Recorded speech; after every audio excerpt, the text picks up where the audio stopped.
अस्सलाम वालेकुम। कैसे हैं सब लोग? आई होप के सब ठीक होंगे। मैं भी बिल्कुल ठीक हूँ। Welcome back my channel. सबसे पहले तो रमज़ान की सबको बहुत बहुत मुबारक हो।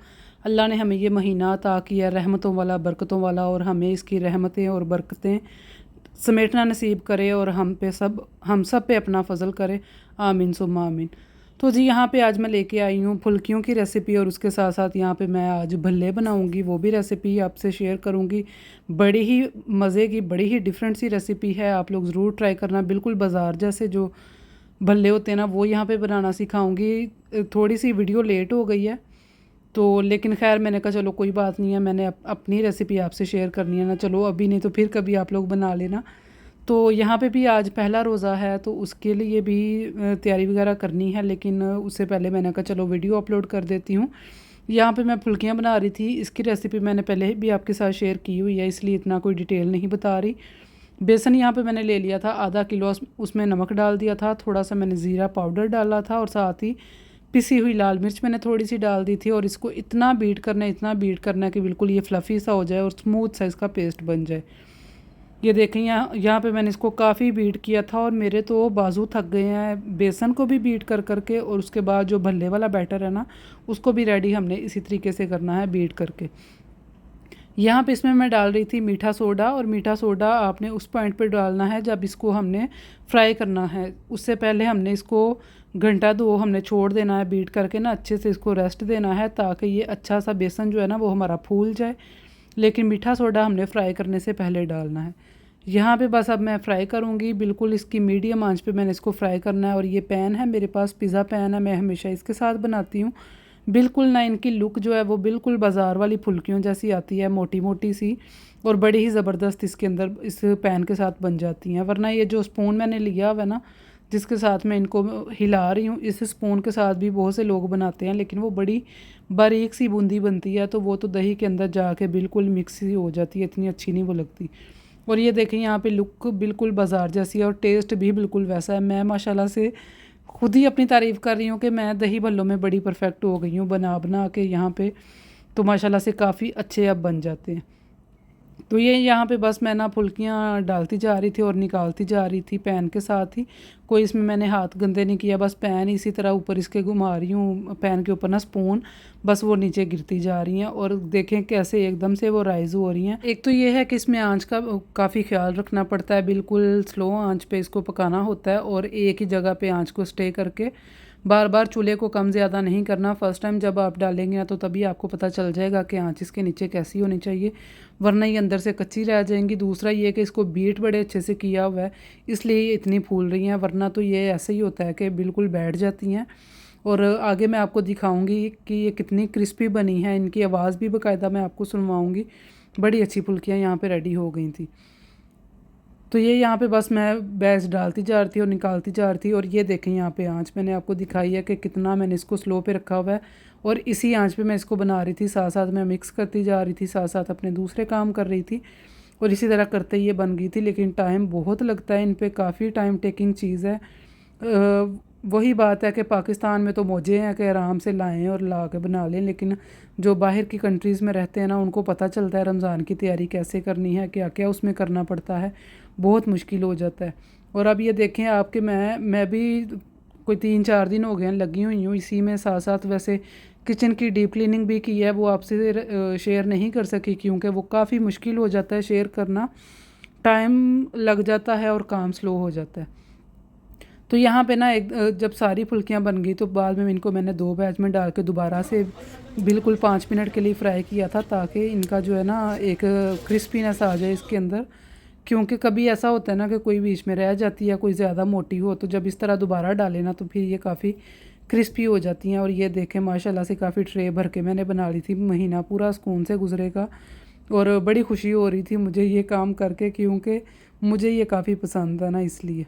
और आवाज़ भी आपने चेक किया कि ये कितनी क्रिस्पी बनी है, बहुत ही मज़े की बनी थी। लेकिन इनको मैंने थोड़ी देर के लिए छोड़ दिया था, ठंडी हो गई थी, फिर इनको मैंने ज़िप लॉक बैग में डाला था, क्योंकि अगर हम गर्म ही डाल देंगे ना तो वो सौगी हो जाएंगी जैसे ही फ्रीज़र में जाएंगी।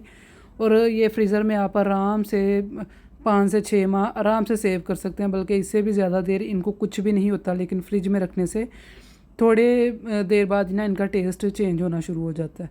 बस ये फ्रीज़र में जा रही हैं और ये रही यहाँ पे पाइस जो मैंने बनाई थी, तो ये भी फ्रीज़ हो गई थी, तो इनको भी मैं ज़िप लॉक बैग में डाल दूँगी। और शुक्र है अल्लाह का कि फ्रीज़र ले लिया, व डीप फ्रीज़र जो है ना वो ले लिया, तो उसकी वजह से काफ़ी आसानी हो गई है, वरना जो फ्रिज के साथ छोटा नीचे फ्रीज़र होता है ना वो तो बड़ा ही मुश्किल हो जाता है। यहाँ पे जो फ्रिज है ना उनका नीचे फ्रीज़र होता है, इसलिए मैं कह रही हूँ नीचे जो फ्रीज़र है, तो उसमें तो काफ़ी मुश्किल हो जाता है, क्योंकि यहाँ पे सब्ज़ियाँ वगैरह भी हमें ला के रखनी पड़ती हैं, फ्रीज़ करनी पड़ती हैं। दूर से मिलती हैं और वैसे भी बड़ी कम कम मिलती हैं, तो इसलिए जब भी सब्ज़ियाँ मिलती हैं तो वो भी ला के धो के काट के उनको भी फ्रीज़ कर देते हैं। इस वजह से यहाँ पे फ्रीज़र की काफ़ी ज़रूरत पड़ती है। तो अब रमज़ान में भी काफ़ी आसानी हो गई थी, मैंने आराम से सारी चीज़ें सेव कर ली थी।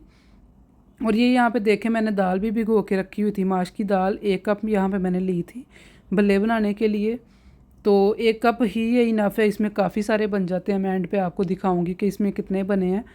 तो यहाँ पे ना इसको मैंने ओवरनाइट सोक कर दिया हुआ था, काफ़ी अच्छे से ये भीग गई हुई थी। तो बस इसको मैं अब ब्लेंड कर लूँगी। आप इसको जग में भी कर सकते हैं, जग में ये होता है कि फिर आपको साथ पानी डालना पड़ेगा, लेकिन ये जो चॉपर है ना फूड प्रोसेसर, इसमें आपको पानी डालने की ज़रूरत नहीं है। इसको ऐसे ही मैं चॉप करूँगी, बार बार मिक्स करके इसको मैं ना अच्छे से बारीक इसका पेस्ट बना लूँगी, दिखाऊँगी। ये देखें यहाँ पे ऐसा इसका पेस्ट होना चाहिए कि बिल्कुल बारीक सा दाना इसमें रह जाए। तो ये यहाँ पे पेस्ट हमारा रेडी है, लेकिन अभी तो मेहनत इसकी शुरू हुई है, अभी आगे आगे आप देखना इस पर कितनी मेहनत हुई है। मैं तो सही बात है थक गई थी, और ये मैंने आज ही बनाई हैं। फुल्कियाँ वगैरह तो कल की बन गई हुई थी, लेकिन सिर्फ इन्हीं का टाइम था, तो मैं तो सही इसमें थक गई। रोज़ा भी रखा हुआ था, बस कुछ ना पूछें, लेकिन खैर मैंने कर ही लिया। तो यहाँ पे ना इसका पेस्ट मैंने निकाल लिया था बाउल के अंदर, और अब इसकी असल मेहनत शुरू होगी। और ये मैंने रेसिपी ना किसी चैनल पे देखी है, तो कुन के नाम से शायद उनका चैनल है, तो उनकी रेसिपी मैंने ये देखी है। अच्छा, इसमें मैंने ना 1 टीस्पून नमक डाल के और ½ टीस्पून ज़ीरा डाल के ना बस इसको मैंने पहले हाथ से मिक्स करना शुरू किया। और ये उसी चैनल पे ही मैंने देखा था, उन्होंने बताया था इसमें आइस क्यूब्स डालनी है। उन्होंने तो काफ़ी सारी डाली थी, लेकिन मुझे ये लगा कि इसका बैटर काफ़ी पतला हो जाएगा, इसलिए सिर्फ मैंने 2 आइस क्यूब इसमें डाल के ना तो बस इसको पहले तो हाथ के साथ काफ़ी मिक्स किया। काफ़ी हद तक ये फ्लफ़ी हो गया था, तो उसके बाद मुझे याद आया मेरे पास तो ये मशीन है, तो मैं इसकी हेल्प क्यों नहीं ले लेती। तो इसलिए फिर मैंने यहाँ पे ये मशीन निकाल ली थी, और इसके साथ भी मैंने इसको काफ़ी देर बीट कर लिया था। बस इतना बीट करना है कि ये फ्लफ़ी सा हो जाए। अगर आपके हाथों में बाजुओं में इतनी जान है तो आप हाथों से भी कर सकते हैं, लेकिन मैंने फिर बाद में मशीन यूज़ की थी। और ये देखें काफ़ी फ्लफ़ी सा हो गया था ये, बस इतना ही हमें ये चाहिए था, काफ़ी स्टिकी सा। इसको किया साइड पे, और अब इसमें एक और चीज़ जानी है। ये यहाँ पे बेसन जा रहा है, ये उसी चैनल पे मैंने उनकी वीडियो में ये देखा था ये कि जो बाज़ार वाले भल्ले होते हैं ना उसमें बेसन भी जाता है। उन्होंने तो वहाँ पे ना इसकी जो रेशो है ना वो ये बताई थी कि 1 पाव आपकी दाल है तो 1 केजी आपने चिकन लेना, वो सॉरी बेसन लेना है। लेकिन मुझे लगा कि वो टू मच हो जाएगा, तो मैंने यहाँ पे 1 कप ही दाल ली थी और 1 कप इसमें मैंने बेसन डाला था। बस इसको भी मैंने अच्छे से बीट कर लेना है इसमें नमक डाल के। तो इतना इसको मिक्स करना है कि ये भी फ्लफ़ी सा हो जाए, क्योंकि कोई भी इन दोनों में से चीज़ अगर हमारी अच्छे से बीट नहीं होगी ना तो भले हमारे बिल्कुल भी अच्छे नहीं बनेंगे। ये देखें बेसन यहाँ पे कितना फोमी सा लग रहा है, तो बस ये इस तरह हमने इसको इसमें मिक्स कर देना है और अब इसको हिला देना है। इतना बस इसको हिलाऊंगी, हल्के हाथ से हिलाऊंगी कि बस ये दोनों यकजान हो जाएं। यहाँ पे स्पीड थोड़ी तेज़ है तो आपको लग रहा होगा कि मैं काफ़ी इसको रफली सा हिला रही हूँ, लेकिन मैं काफ़ी सॉफ्ट हैंड के साथ इसको हिला रही थी। बस इसको यकजान मैंने कर देना है कि ये बिल्कुल एक दूसरे में मिक्स हो जाए। तो ये देखें यहाँ पे ये अच्छे से मिक्स हो गया था। यहाँ पे अब मैं डाल रही हूँ इसमें बेकिंग सोडा, बेकिंग पाउडर नहीं डालना, सोडा बाइकार्बोनेट जो होता है ना वो आपने डालना है। मुझे लगा थोड़ा सा ज़्यादा डल गया तो वो मैंने कम कर दिया। 1 पिंच आप बस इसमें आपने डालना है, बहुत ज़्यादा इसमें सोडा आपको डालने की ज़रूरत नहीं है। बस ये मिक्स हो गया और ये देखें इसकी ये निशानी है कि जैसे ही आप इसको पानी में डालेंगे ना तो ये ऊपर फ्लोट कर रहा होगा, ये बैठेगा नहीं पानी के अंदर, ये ऊपर ही तैर रहा होगा। तो ये बैटर हमारा परफेक्ट होने की निशानी है। तो यहाँ पे अब इसकी बनाने की बारी है। बनाने पे भी इनको काफ़ी टाइम लगता है, क्योंकि ये इतनी स्लो आंच पे बनते हैं ना कि जैसे हम राइस दम पे रखे होते हैं ना ये वैसे बनाने पड़ते हैं। और ये यहाँ पे इसकी एक टिप है कि आपने हाथ गीले करके बैटर हाथ पे लेके तो थोड़ा सा दोनों हाथों से फ्लैट करके ना तो आपने ऑयल में डालना है। तो उसके साथ आपके भल्ले जो है ना बड़े ही परफेक्ट बनेंगे। अगर चम्मच के साथ डालेंगे वो एक तो वैसे ही स्टिकी ही होंगे, बैटर स्टिकी है तो वो साथ चिपकेगा, और उसके अलावा वैसे भी शेप अच्छी नहीं आएगी। इस तरह हाथ पे फ्लैट कर लेंगे ना तो बड़ी अच्छी शेप आ जाएगी, और हाथ पे भी तभी फ्लैट होंगे अगर आपका बैटर परफेक्ट रेडी होगा। मीन्स कि जितना उसको बीट किया है ना वो अच्छे से रेडी होगा, तभी आपके हाथों पर वो चिपकेगा नहीं। ठंडा पानी हाथों पे लगा के तो आपने उसको शेप देनी है। यहाँ पे मैं दोबारा से दिखा रही थी, पानी में भी मैंने पहले ना क्यूब्स डाले हुए थे, काफ़ी ठंडा हो गया था। तो बड़े ही अच्छे बल्ले बन गए थे। मुझे उम्मीद नहीं थी कि इतने अच्छे बनेंगे जितने अच्छे माशाल्लाह बन गए थे। एक दफ़ा पहले 2-3 रमज़ान पहले की बात है, तब भी मैंने ये ट्राई किए थे, तब तो मेरे बिल्कुल भी अच्छे नहीं बने थे। इवन कि मैंने अपने अब्बू को कॉल की, उन्होंने कहीं पाकिस्तान में किसी दही बल्ले वाले से पूछा बल्लों की रेसिपी, वो भी मुझे बताई, लेकिन वो इतनी मेहनत मुझे लगी तो वो किया तो था लेकिन इतना अच्छा ना वो हुआ, तो वो सारी मेरी रेसिपी फ़ेल हो गई थी। लेकिन इस बार मैंने माशाल्लाह से बड़े अच्छे बना ली थी, इतनी परफेक्शन अब आ गई थी कि कोई भी मैं ना अब तो मैं शॉप खोल सकती हूँ दही बल्लों की, इतनी माशाल्लाह से परफेक्शन आ गई थी। तो ये थे माशाल्लाह हमारे दही बल्ले फाइनल। इनकी लुक इतने मज़े के ये बने थे, मज़े के मतलब खाने में नहीं, देखने में अच्छे लग रहे थे। तोड़ के भी आपको दिखाऊंगी, अंदर से भी आपको नज़र आएगा इसका वो जो जाली सी एक होती है ना, ये देखें। ये थी इनकी माशाल्लाह से फ़ाइनल लुक, और ये इस वजह से ऐसे बने थे कि बैटर अच्छा था और आँच बहुत कम थी। आँच बिल्कुल ऐसे थी जैसे चावल हम दम पे रखते हैं ना, वैसी इसकी मैंने यहाँ पे आँच रख के इनको बनाया था। और काफ़ी मैंने ये बनाते हुए पास अपने काम भी कर लिए थे, क्योंकि ये बिल्कुल भी जलते नहीं हैं इतनी स्लो आँच पे, बल्कि अंदर तक ये कुक हो जाते हैं। बस यहाँ पे इनको मैं पैकेट्स में भर के रख लूँगी। इतना कुछ मैंने माशाल्लाह से बना लिया है रमज़ान में, लेकिन अभी कुछ ऐसा होने वाला है कि हम ये खा नहीं सकेंगे। वो भी इंशाल्लाह कमिंग वीडियोस में मैं आपको बताऊँगी कि ऐसा मैंने क्यों कहा कि हम ये खा नहीं सकेंगे, ऐसा क्या होने वाला है।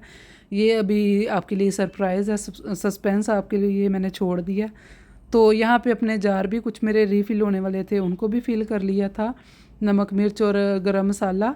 और मिर्चें तो अब मैं फ्रीज़र में रखती हूँ, क्योंकि एक दफ़ा मैंने आपको बताया था मेरी मिर्चों में कीड़ा लग गया था। उसके बाद तब से मैं मिर्चें जो है ना वो फ्रीज़र में ही रखती हूँ, और ये बिल्कुल सही रहती हैं, ख़राब नहीं होती। और यहाँ पे गरम मसाला मेरे पास मशीन नहीं है जो ग्राइंडर है, तो इसलिए मुझे शान का ही यूज़ करना पड़ता है। अगर मशीन होती वो फिर मैं घर पे बनाया करती थी। तो यहाँ पे जी ये वाला जो मेरे साबुत गरम मसाले हैं उनको भी फ़िल होने वाले थी, उसमें दालचीनी कम थी, सूखा धनिया कम थी, तो बस वो डाल दूँगी। तो ये थी आज की मेरी वीडियो। माशाल्लाह से सारी तैयारी कंप्लीट हो गई है, काफ़ी थकन भी हो गई है, लेकिन अब माशाल्लाह से सुकून से रोज़े रखेंगे। तो आपके रोज़े कैसे जा रहे हैं आप लोग भी ज़रूर बताना। हमारा भी यहाँ पे माशाल्लाह आज पहला रोज़ा है, तो अल्लाह हमारे अच्छे अच्छे रोज़े गुजारें इंशाल्लाह। तो आपको मिलूँगी नेक्स्ट वीडियो में। ओके जी, अल्लाह हाफिज़।